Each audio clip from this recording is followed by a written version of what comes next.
Elle est partie le 1er août. Elle, c'est Magali. Il y a tout juste 10 ans, la fille de Régine Roche meurt subitement à 16 ans. C'est vrai qu'on ne s'attend pas à une chose comme ça, on n'y croit pas, on se dit non, c'est pas possible. Logiquement, autour du deuil, la révolte, la colère, le déni s'entremêlent. Et puis petit à petit, il y a ce cheminement pour accepter finalement cet événement. À cet instant, le soutien des proches, les rencontres, mais aussi parfois les moments de solitude sont importants. Les lectures également. J'avais une soif de lecture, je cherchais dans les livres des solutions, des réponses. Et au final, mon livre, je l'ai conçu comme un peu justement le livre que j'aurais aimé trouver à ce moment-là. Son livre, Lorsqu'un enfant disparaît, itinéraire d'une mère, combine son témoignage pour ouvrir sur une quête universelle. C'est une quête du bonheur, tout simple. Quand on a une épreuve difficile comme ça, on est relié à des questions que finalement tout le monde se pose. Qu'est-ce que c'est le bonheur? Qu'est-ce que c'est la vie? Qu'est-ce que c'est vivre? Qu'est-ce que je veux vraiment? Voilà. Régine l'affirme, l'écriture de son livre s'est imposée. Dans un but de transmettre tout ce que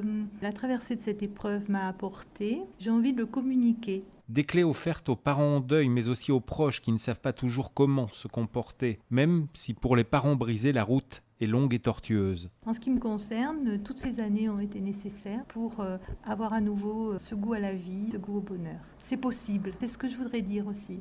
Lorsqu'un enfant disparaît, itinéraire d'une mère de Régine Roche est paru aux éditions Idées Livres. Il est disponible sur commande dans toutes les librairies de France.